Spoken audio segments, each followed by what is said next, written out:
आज हम कुशीनगर में हैं और कुशीनगर में आपको ऐसे आज शख्सियत से मिलाने जा रहे हैं कि जो देखा होगा वो तो जानता होगा, जो नहीं देखा होगा वो चौंक जाएगा।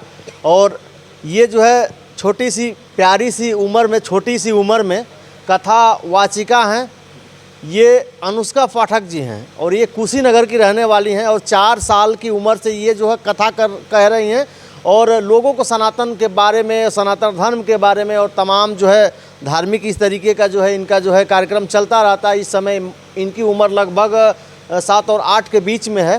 तो छोटी सी उम्र में किस तरीके से इन्होंने शुरुआत किया और आखिर आगे का इनका प्लान क्या है, तमाम मुद्दों पे बात होगी। आप वीडियो में बने रहिए। सबसे पहले आपका स्वागत है मेरे चैनल में। सबसे पहले हमको देख रहे समस्त भक्तजनों को हमारे तरफ से जय श्री कृष्ण, राधे राधे, और मैं सबको प्रणाम करती हूँ। मेरे तरफ से भी आपको जय श्री कृष्ण, राधे राधे, और मेरे दर्शकों के तरफ से भी जो भी मेरा दर्शक देख रहा है आपको मेरे चैनल के माध्यम से, उसके तरफ से भी आपको राधे राधे, जय श्री कृष्ण। तो सबसे पहले शुरुआत जो है आपकी जो है कहानी है और आपने इस कथा वाचक आप एक बन गए हैं। कथा जो है लोगों को सुनाती है, सनातन धर्म को जो है अपने आगे बढ़ा रही हैं, लोगों तक पहुंचा रही हैं। तो इसके कथा के बारे में आप क्या कहेंगे और शुरुआत कब हुई और कैसे हुई आपकी? हमारे पिताजी रामकोला शहर में कथा कर रहे थे, वहीं गए, सुने और वहीं कह दिए। तभी से भगवान की कृपा हुई, हम कथा कहना शुरू कर दी और लोग भी बहुत पसंद करने लगे। अच्छा, वो कितनी उम्र रही होगी जब आपके पिताजी कथा करने गए? उनके साथ आपने छोटी रही होंगी, कितने साल की रही होंगी? हम तो उस समय 4 वर्ष के थे। 4 वर्ष के थे। तो उसके बाद से तुरंत सिलसिला आपका जारी हो गया जी। तो इसको क्या माना जाएगा? ये इतनी उम्र में आजकल के बच्चे मोबाइल लेके जो है, टेक्निकल विज्ञान का ज़माना आ गया है, मोबाइल लेके बच्चे गेम खेल रहे हैं। गार्जियन भी, बच्चा रोता है, जिद करता है तो लोग मोबाइल दे देते हैं। लेकिन ये जो है आपके विचार में और ये आपके अंदर कहाँ से आ गया कि जो है हम कथा कहेंगे और इस हमारा जो है कथा कहने का ही आगे भी सिलसिला जारी रहेगा? ये भगवान की कृपा से और लोगों का आशीर्वाद हमारे ऊपर हुआ तो हम कथा कहना शुरू किए और हमारे मन में यही है कि हम पढ़ेंगे, लिखेंगे, लेकिन आगे हम यही चाहते हैं कि हम कथा कहें ताकि इस कथा से लोगों का कल्याण हो। बिल्कुल। अभी आप बता रही थी कि जो है हम पढ़ते नहीं थे, अभी एडमिशन हुआ है। तो आखिर ये जो आप कोई भी श्लोक हो, दोहे हों, चाहे रामचरितमानस से हो, चाहे गीता से हो, चाहे कोई भी धार्मिक जो आप कहती हैं, तो वो आपको ज्ञान कहाँ से मिलता है? संस्कृत के वर्ड जो होते हैं कभी कभी पूरे पंक्ति के होते हैं, एक लाइन के हो जाते हैं। तो ये सब आप बिना पढ़े हुए, बिना स्कूल गए हुए, ये कैसे संभव है? ये सब माता पिता के आशीर्वाद से, लोगों के आशीर्वाद से, भगवान की कृपा से, क्योंकि भगवान की कृपा जिस पे हो जाती है, अभी हम आपको बताएं कि भगवान की कृपा जिस पे हो जाती है उसके लिए कोई भी चीज़ कह रहे हैं असंभव हो ही नहीं सकता।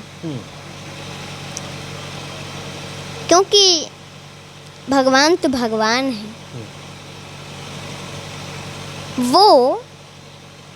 वो चाहते हैं तो दुनिया बनती है, बिगड़ती है। तो उनकी अगर कृपा हो जाए किसी पे तो क्या नहीं कर सकता, उसके लिए कोई चीज़ असंभव नहीं है। बिल्कुल। एक चीज़ और, अभी चूँकि आपका बचपना ही माना जाएगा और उम्र जो है महज आपकी लगभग 8 साल की होगी, तो अभी आप गाँव में अपने घर आती होंगी, कथा वथा के बाद कभी भी घर गाँव में मिलती होंगी। तो जो आपके उम्र के बच्चे हैं, आपके गाँव के जो भी बच्चे हैं, अगल बगल के गांव में होते हैं ना बच्चे, खेलते कूदते हैं, तो आपके अगल बगल के बच्चे आपसे मिलते हैं, क्या कहते हैं? ऐसा कुछ थोड़ा सा बताइए हमको कि बच्चे मिलते हैं तो किस तरीके से आपसे मिलते हैं? आपके दोस्त जो हैं घर के अगल बगल के या जो भी लड़के हैं, तो क्या कहते हैं वो सब, बच्चियाँ हों या बच्चे हों? सभी लोग बहुत मानते हैं। वैसे तो हम घर पे ज़्यादा जा नहीं पाते कथा में इधर उधर। अब तुम प्रयागराज में पढ़ रहे हैं, लेकिन घर पे जाते हैं तो सभी लोग में बहुत प्यार देते हैं, बहुत मानते हैं। और घर पे जाते भी हैं तो खेलने कूदने गांव में थोड़ी ही जाते हैं। लेकिन बच्चे आते होंगे घर। हाँ, जो भी लोग आते हैं बहुत अच्छा कहते हैं, बहुत प्यार देते हैं। तो अभी तक आपने जो है अपने कथा के माध्यम से किन किन जगहों पे गया, किन किन से मिला अभी तक जो है? अभी लगभग आपको 4 साल कथा कहते हुए हो गया, तो आप तो ज़्यादा जगहों पे, तो कुछ जगह बता दीजिए दर्शकों को कि यहाँ यहाँ हमारी कथा हो चुकी है। पंजाब, उत्तर प्रदेश, झारखंड, बिहार, महाराष्ट्र, गुजरात, पटना, ये सूरत, सब जगहों पे हमारी कथा मतलब हो ही गई है।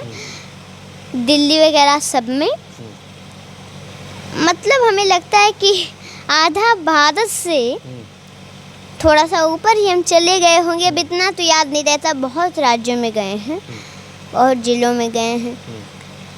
अब याद कैसे रख सकते हैं, क्योंकि अभी हमारी कथा कम से कम 29-30 हो गई।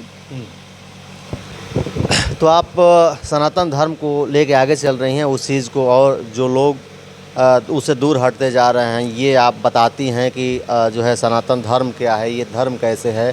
तो सनातन धर्म को आगे जो है आप किस तरीके से लेके चलिएगा? और सनातन धर्म के बारे में लोग बहुत तरीके की टिप्पणियां करते हैं, रामायण को भी काल्पनिक बताते हैं इस तरीके की, तो उन लोगों को क्या आप कहेंगी? और सनातन के बारे में थोड़ा सा आप दर्शकों को बताइए। ये कथाएं कोई काल्पनिक नहीं है, ये कोई एक कहानी नहीं है अपने मन से बनाई गई। ये सब हुआ है, और ये सब इसलिए कहा जाता है ताकि इन कथाओं को सुन करके व्यक्ति जाने कि हमें किस मार्ग पर चलना है, कैसे रहना है, कैसे क्या करना है।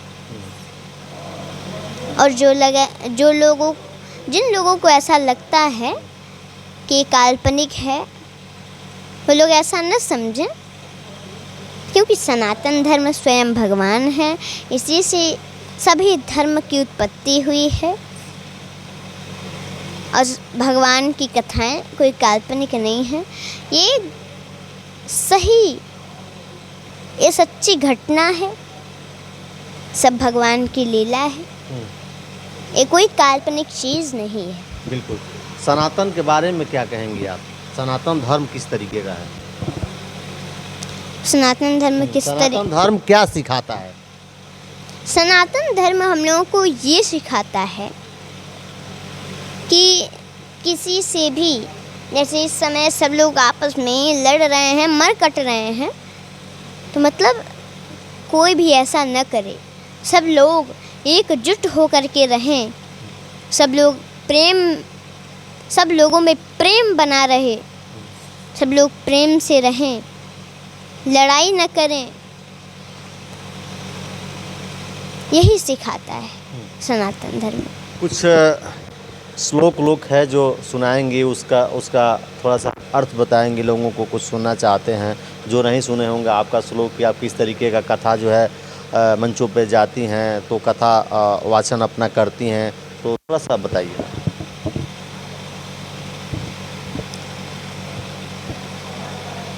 बहुत लोग कहते हैं कि भगवान सत्य नहीं है। अब ऐसे एक मलुकदास जी थे, लोगों से सुनते थे, कोई कहता है सत्य, कोई कहता है नहीं है। बोले आज हम ये जान ही के रहेंगे कि वो सत्य हैं कि नहीं है। बोले कि आज मैं प्रण करता हूँ, आज मैं भोजन नहीं करूँगा, अगर भगवान है तो आकर हमें भोजन कराएं। और वन में चले गए और एक पेड़ पे ऊपर जाके बैठ गए। अब एक माता जी आई गाय चराते हुए और एक झोला टांग दी, उसमें रोटी और सब्जी रखे थे। वहीं किसी जानवर की आवाज़ सुन करके गाय दौड़ने लगी, माता जी भी दौड़ते दौड़ते वहाँ से चली गईं और उनका झोला वहीं छूट गया। अब वहीं 3 चोर आए। एक बोला पहले चारों तरफ देखो कोई है तो नहीं, देखे तो एक झोला मिल गया वहीं, उसमें देखा तो 3 रोटी और सब्जियां थीं। चोर बोले हम लोग भी 3 हैं और रोटी भी 3 है, चलो खा लेते हैं एक एक रोटी।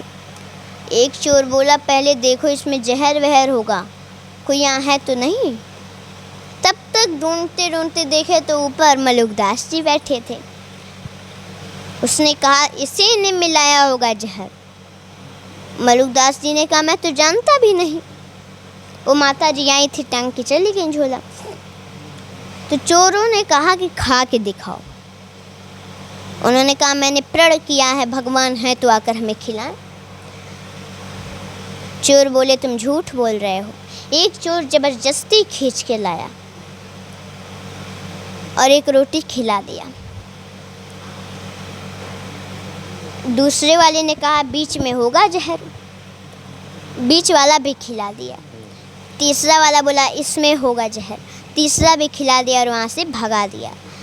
तब उन्होंने कहा कि अजगर करे न चाकरी, पंछी करे न काम, दास मलूका कह गए कि सबके दाता राम, सबके दाता राम, सबके दाता राम।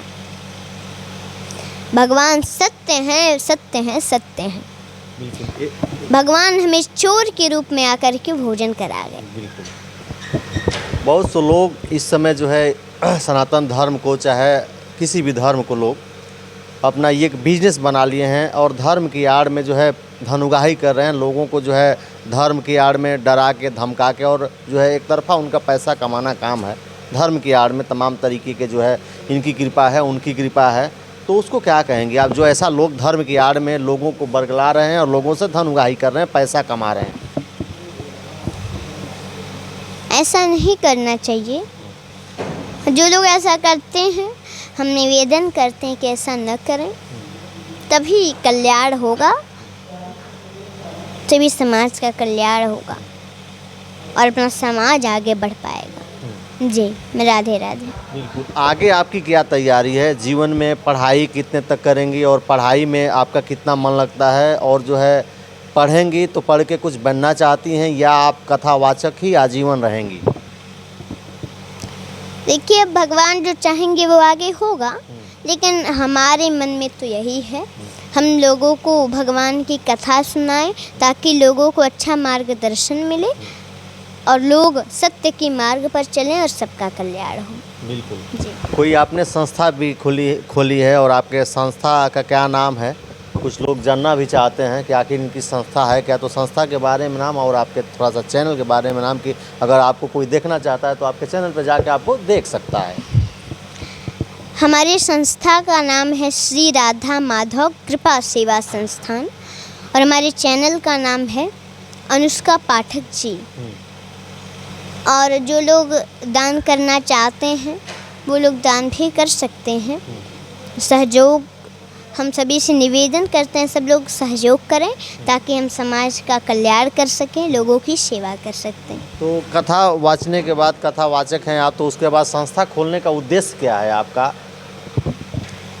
संस्था खोलने का उद्देश्य हमारा यही है कि गौ सेवा, जो लोग गौओं के पैरों को तोड़ देते हैं, जो गाय सड़क पे बैठी रहती हैं, उनकी सेवा, वृद्ध माताओं की सेवा, अनाथ बच्चों की सेवा, यही हमारा उद्देश्य है। लास्ट में इस अपने संसार के लिए और उन लोगों के लिए क्या कहेंगे और जन कल्याण के लिए कुछ कह दीजिए एक बार आप। अब सबके लिए हम यही कहेंगे कि सब लोग माता पिता की सेवा करें, क्योंकि अगर माता पिता की सेवा नहीं करेंगे तो आशीर्वाद नहीं मिलेगा, और माता पिता का आशीर्वाद मिल जाए तो माता पिता भगवान से भी बढ़ के होते हैं। तो माता पिता की सेवा करें, गुरु की बात मानें, गुरु और माता पिता जैसा कहते हैं उस मार्ग पर चलें तो कल्याण हो जाएगा। बिल्कुल। ये अनुष्का पाठक जी थी, कथा वाचिका हैं और बढ़िया जो है कम उम्र में जगह जगह लोगों को जाके है कथा के माध्यम से लोगों को जो है जन कल्याण के लिए जो है अपनी कथा सुनाती हैं और सनातन के धर्म पे और सही मार्ग पे चलने के लिए अपने बातें रखती हैं और लोगों को जो है बराबर जो है आपस में प्यार और भाईचारा बनाने के लिए इनका जो है कथा के माध्यम से बराबर प्रयास रहता है। तो इनके बारे में आपका क्या कहना है, आप कमेंट ज़रूर करिएगा और इनके लिए आप विशेष कमेंट करिएगा कि आखिर इनका जो है हमारे चैनल पे जो इंटरव्यू किया, इंटरव्यू इनका कैसा लगा, और आगे फिर आपको इनका कथा सुनना है और हमारे चैनल पे इंटरव्यू, तो वो भी कमेंट में करिएगा। आपको फिर पुनः मैं इनसे मिलूँगा और फिर इनकी बातें और आप तक पहुँचाऊँगा। अभी तक वीडियो में बने रहने के लिए आपको बहुत बहुत धन्यवाद। नमस्कार।